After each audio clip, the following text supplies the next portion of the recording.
Esto ha empezado ya, ¿eh? Esto es un poco de trampa.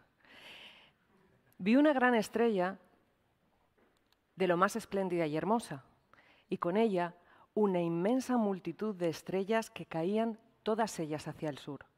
Y de pronto todas quedaban aniquiladas y se convertían en negros carbones y se sumergían en los abismos y ya no podía volver a verlas. Eso que habéis escuchado es la descripción y esto que estáis viendo es la iluminación, la ilustración que de una de sus visiones divinas nos dejó Hildegard von Bingen. Para ella era el mismísimo momento de la caída de los ángeles del cielo. Hildegard fue una mística alemana del siglo XII fascinante.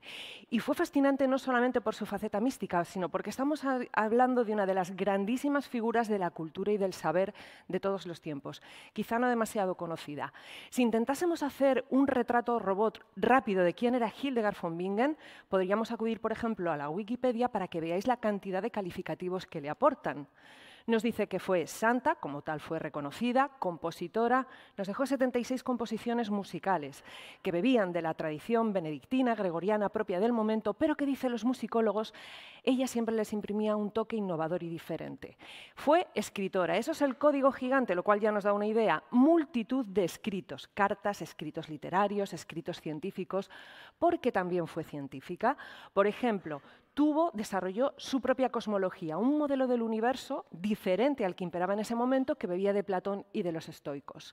Tenía amplísimos conocimientos botánicos, por eso dice la Wikipedia que fue naturalista. De hecho, muchos los empleó en curar a las personas. Ahí tenéis, también fue médica. Su guía, su forma de curar a las personas se utilizó en Europa durante muchísimos siglos. Y si no os impresiona que utilizara las plantas para curar a las personas, dejadme que os diga que la cerveza, tal como la conocéis, se la debéis a Hildegard, que fue quien introdujo en la receta el lúpulo, lo que le da ese sabor amargo tan característico y que tanto nos gusta. Continúa diciendo que fue polímata, porque ya estáis viendo que le daba todos los palos, abadesa, una visión divina de nuevo, le dijo que tenía que crear un monasterio en un lugar donde no había nada bello, no había agua, en la colina de San Ruperto. Y lo hizo. Y se enfrentó a la Iglesia incluso para hacerlo, lo cual una vez más nos habla de qué tipo de mujer era Hildegard. Y por supuesto, una vez que lo levantó, ella se convirtió en la abadesa de ese monasterio. Y termina diciendo que fue una mística alemana por esto que estamos viendo de las visiones divinas. Pero es que fijaos, hasta inventó el primer lenguaje artificial de la historia siglos antes de que existiera el esperanto, su lengua ignota, que tenía hasta un alfabeto propio con 23 letras nuevas y distintas no conocidas hasta este momento.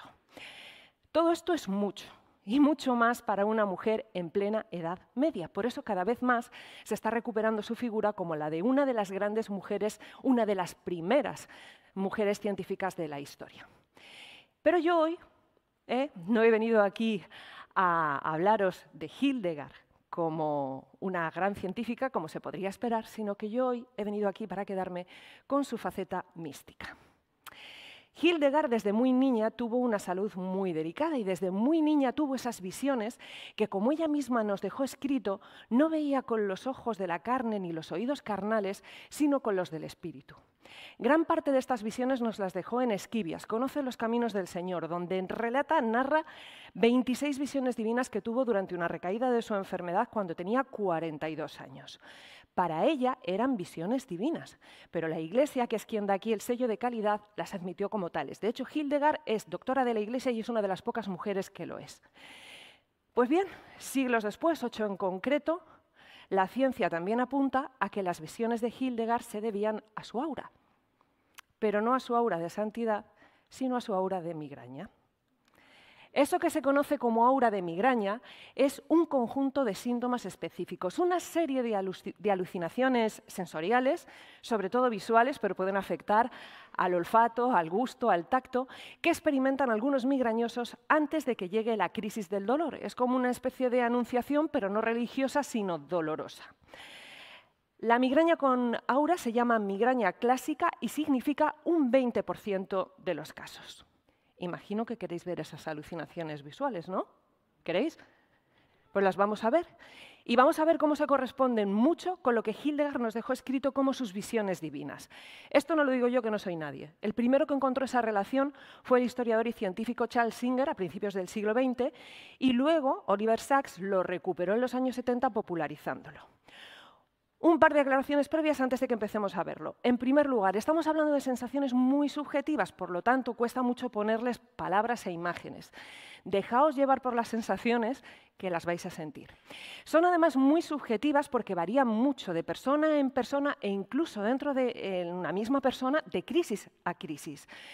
Si además tenemos en cuenta que un 11% de la población adulta sufre migraña y que, según datos de la OMS, cada día se producen en el mundo 3.000 ataques por millón de personas, si echamos la cuenta nos sale que cada día hay 4 millones de auras de migraña en el mundo. Fijaos la enorme variabilidad de la que estamos hablando. Y segunda aclaración antes de que empecemos. Lo que vamos a ver no son una serie de fases que se atraviesen una detrás de otra hasta que llega o no la crisis de dolor, sino que se pueden experimentar una o varias de estas alucinaciones y en cualquier tipo de orden. Empezamos. ¿Os acordáis de la lluvia de estrellas del principio? Pues esto se corresponde con un tipo de aura de migraña muy frecuente y quizá el más sencillo. Es lo que se denominan fosfenos. Y en Hildegard hay muchísimos. Los fosfenos son una danza de chispas, de resplandores. Muchos migrañosos coinciden en describirlo como estrellas de luz o como ojos de luz. Y fijaos que ambos están aquí en Hildegard. Estáis viendo las estrellas y también los ojos de luz en el rombo de color amarillo. Más ojos de luz. Los fosfenos aparecen en el campo visual a centenares. Son de color blanco, aunque también pueden tener otros colores brillantes, y se mueven, generalmente se mueven. Se mueven como si burbujearan, como si hirvieran, o como dejó Ezequiel escrito en el Antiguo Testamento, en lo que para muchos es una de las primeras descripciones de aura de migraña, como si fermentaran. ¿Sabéis quién más era migrañoso y para muchos autores dejó esos fosfenos en una de las obras de arte más bellas y más icónicas de la historia? Van Gogh. Puede ocurrir que uno de esos fosfenos se desarrolle, se especialice y se separe del resto. Y esto aparece también en Hildegard. Estáis viendo la lluvia de estrellas, los fosfenos pequeños, sobre el fondo oscuro y ese fosfeno más especializado y desarrollado arriba.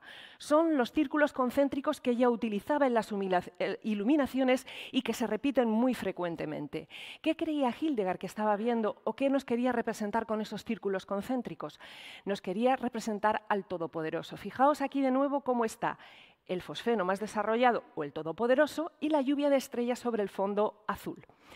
Puede también ocurrir que lo que se vea sea sencillamente un único fosfeno mucho más especializado y desarrollado. Aquí de nuevo tenemos a Hildegard en esta iluminación en la que decía que lo que quería ver era el hombre abrazando al macrocosmos y al microcosmos. O en esta, una vez más, en donde lo que ella veía era la Santísima Trinidad. Os he traído también el texto donde lo describía para que veáis cómo incide muchísimo en esas sensaciones de luz que acompañan el aura de migraña. Ella describía esta visión divina como una luz más brillante y en su interior una forma humana del color del zafiro, que resplandecía con un brillo amable pero centellante. Refuerza mucho esa idea. Una vez que se experimentan los fosfenos, puede ocurrir que se vaya moviendo desde el centro del campo visual hacia la parte externa y desaparezca dejándonos una mancha similar a la que veis cuando miráis al sol y os quedáis deslumbrados. Más tipos de aura de migraña. Muchas personas hablan de que sienten como si lo que estuvieran viendo se rizara, como si vibrara. Perdón, antes de que vayamos allí. Perdón. Ahora que ya sabemos lo que son los fosfenos, ¿de acuerdo? Quiero que recuperemos lo que leímos al principio para que decidáis vosotros mismos si son fosfenos o si era una visión divina o podían ser las dos cosas. Vi una estrella de lo más espléndida y hermosa, fosfeno más desarrollado, y con ella una inmensa multitud de estrellas, los otros fosfenos, que caían, todas ellas hacia el sur. En su caso se movían hacia abajo del campo visual. Y de pronto todas quedaban aniquiladas y se convertían en negros carbones, como cuando miramos al sol y nos deslumbramos, y se sumergían en los abismos, salía del campo visual y ya no podía volver a verlas. Lo dicho, que vosotros decidís qué puede ser. Estaba hablándoos de lo que dicen algunos migrañosos que sienten también cuando están experimentando otro tipo diferente de aura de migraña, que sienten como si el campo visual se rizara, vibrara. Esto es como esta persona, esta chica que tiene migraña, vería el paisaje de arriba cuando está experimentando una migraña. Es como si la realidad se descompusiera en formas geométricas, cargadas de colores y también, muchas veces, de una sensación de movimiento. Fijaos cómo se refleja. Cada migrañoso de una forma diferente, pero se repiten estos motivos. Muchos migrañosos hablan de mosaicos, de panales de abejas, de alfombras turcas, una realidad descompuesta y en movimiento en formas geométricas. Un movimiento que a veces incluso puede ser real, hasta experimentar una especie de efecto moiré, como estáis viendo aquí. Fijaos aquí de nuevo cómo vemos esa imagen moviéndose, esa vibración y esos colores brillantes. Porque además todas estas alucinaciones, todos estos efectos moirés, de vibraciones, todos ellos están acompañados de colores muy brillantes y muy vivos, y además muy inestables, tendentes a constantes y rápidas transformaciones caleidoscópicas. Más tipos de auras de migraña, lo que se denomina escotoma. El escotoma es una pérdida parcial de la visión, que puede ser desde pierdo la visión periférica, visión en túnel, como cuando nos mareamos, hasta, y esto es lo más común, tener una parte en el campo visual en donde no vemos, un punto ciego. Los escotomas pueden tener un borde iridiscente, con el titilar característico del espectro luminoso de la migraña, o pueden ser lo que se denominan escotomas negativos, es decir, directamente un punto ciego. Aquí lo tenéis. ¿Veis que le falta parte de la cabeza, parte de la mano? Bien, pues esta es la forma en la que Lewis Carroll, el autor de Alicia en el País de las Maravillas, que era migrañoso, quería dejarnos en esta ilustración cómo experimentaba él la visión cuando tenía una aura de migraña. Tenía ese escotoma negativo que estáis viendo ahí. Hay muchas alusiones a la migraña por parte de Lewis Carroll, sobre todo en Alicia a través del espejo. Hay un tipo, de este tipo, valga la redundancia, de escotoma, que es muy particular y que tiene un nombre que a mí me parece fascinante. Se llaman espectros de fortificación y reciben el nombre porque el borde del escotoma tiene una forma que recuerda a las almenas de las antiguas murallas. Y esto, en Hildegard, de nuevo aparece muchísimo. Fijaos en las almenitas de la muralla, que son típicas de este tipo de escotoma. Aquí en Sedens Ludicus, el juez, ella describía muy claramente esas murallas y también la figura humana que estaba sobre ellas, algo que se repite de nuevo en esta otra iluminación y en esta descripción. En este caso lo he querido traer también el texto porque de nuevo refuerza todas estas ideas que estamos viendo y escuchando. Ella decía en este caso que veía una figura humana sin cuerpo y la describía diciendo que era una cara humana terrible, del color de las llamas, y roja como el fuego. Fijaos, más adelante continúa refiriéndose a las alas que le acompañaban, diciendo que eran grandes alas, blancas como una nube deslumbrante, que estaban quietas y que a veces se movían terriblemente. Más personas que nos han dejado estos escotomas de espectro de fortificación en el arte. Por cierto, en Hildegard aparecen muchísimas. ¿Sabéis qué creía ella que estaba viendo? Creía que estaba viendo las murallas de la ciudad de Dios. Aquí tenemos a otra persona que también ha dejado este tipo de escotoma reflejado en una obra de arte. Es Giorgio de Chirico. Es un pintor italiano que inventó la pintura metafísica, que es un antecedente del surrealismo y que era migrañoso. El caballo y el caballero son su escotoma representados de forma artística. Fijaos en el negro tan fuerte que utiliza para darle dramatismo a ese punto ciego. Y fijaos también cómo sitúa la escena en un castillo con almenas para señalar todavía más esa sensación de ese tipo de aura de migraña. Y quiero que os fijéis también en otro detalle, y es el borde del caballo y el caballero. ¿Estáis viendo ese zigzag? Ese zigzag es otra de las cosas que se repiten muchísimo en este tipo de auras de migraña. Aquí lo tenemos de nuevo en Hildegard. Un zigzag que aparece de forma pequeña, que se va desarrollando según evoluciona el aura y se va curvando hasta adquirir forma de cresta. Estáis viendo ahí arriba en Hildegard, como arriba de la columna ya hay una cresta. Aquí lo vamos a ver en una imagen generada con un patrón de ruido aleatorio generado por ordenador. Quiero que os fijéis de nuevo en el zigzag del borde del escotoma, en lo negro que es el escotoma, ese punto ciego, y en otra cosa que también vais a ver cuánto se repite, y es la forma que adquiere el escotoma, lo que hablábamos de la cresta, como si fuera una alubia, como si fuera un boomerang.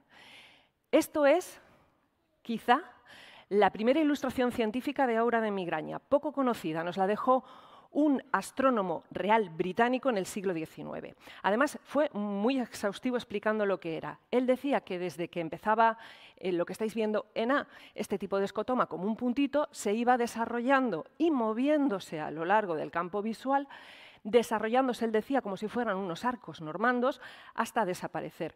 Nos dejó hasta tiempos de cuánto duraba cada parte de ese tipo de aura de migraña en desarrollarse y decía que entre 20 a 30 minutos después venía el dolor de cabeza. Esta otra ilustración también científica es más conocida. ¿Veis el apellido? Es el mismo del anterior. Es el hijo del anterior. Este era médico y heredó del padre, y esto es súper común también en la migraña, esta enfermedad. Y de nuevo nos dejó lo que él denominaba teicopsia transitoria, con ese tipo de aura como el que tenía su padre, y también nos dejó reflejados cómo se va evolucionando, desarrollando la cresta con esas formas de zigzag tan marcadas. Es muy común utilizar la hoja escrita para intentar reflejar esta sensación. Aquí tenéis cómo lo hicieron dos enfermos a principios del siglo XX. El de arriba era además médico, era neurólogo y psiquiatra, y decía que la migraña le ocurría a los que eran muy listos y muy cultivados precisamente de tanto leer. ¡Qué inocente mío! Fijaos cómo se repite lo que estamos hablando. El punto ciego, el zigzag que lo acompaña, la forma de aluvia. Pueden tener también esa sensación de brillos, como estáis viendo aquí, o incluso esta persona ha intentado, como el primer Eyre, dejar reflejada la evolución de su aura de migraña desde que aparece un pequeño punto, el primer aviso que dice ella, hasta que desaparece, en su caso dejándole como una especie de sensación de ceguera. Es como si lo que se viera a través del borde del escotoma tuviera un ribete iridiscente. Fijaos también cómo se repite. ¿Estáis viendo ese punto ciego donde dejamos de ver la cara, el zigzag, los colores? Este me encanta, porque esta persona no solamente nos ha dejado el zigzag, la media luna, la cresta, sino que también nos ha dejado los fosfenos. ¿Os acordáis de los fosfenos? Las luces y los ojitos de luz. Esta persona seguramente tenía estos dos tipos de aura de migraña. Zigzags, colores, también esa sensación de dolor.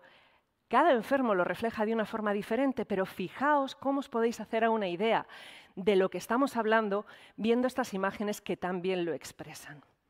Y después puede ocurrir, y ocurre muchas veces, que el borde de ese escotoma se transforme en una especie de media luna de sombra que se mueve también por el campo visual, como hemos visto, desde el centro hasta uno de los extremos, hasta que desaparece, dejándonos o no una sensación de ceguera momentánea, afortunadamente. Y después, entre 20 y 30 minutos, en la gran mayoría de los casos, ojo, no siempre, pero en la gran mayoría de los casos, lo que viene es el dolor. Un dolor pulsátil en medio lado de la cabeza, afecta solo la mitad del cráneo, donde uno siente que no puede pensar, uno siente como si le estuvieran clavando algo. Esa sensación del dolor en el ojo es muy frecuente, fijaos aquí de nuevo, un dolor que te atraviesa el cráneo desde la nuca hasta salir por el ojo que parece que te arde, con vómitos, con diarreas, con sensación extraña en la piel, con miedo, con depresión, con pensamientos realmente pavorosos. No es solo un dolor de cabeza, de verdad, para nada.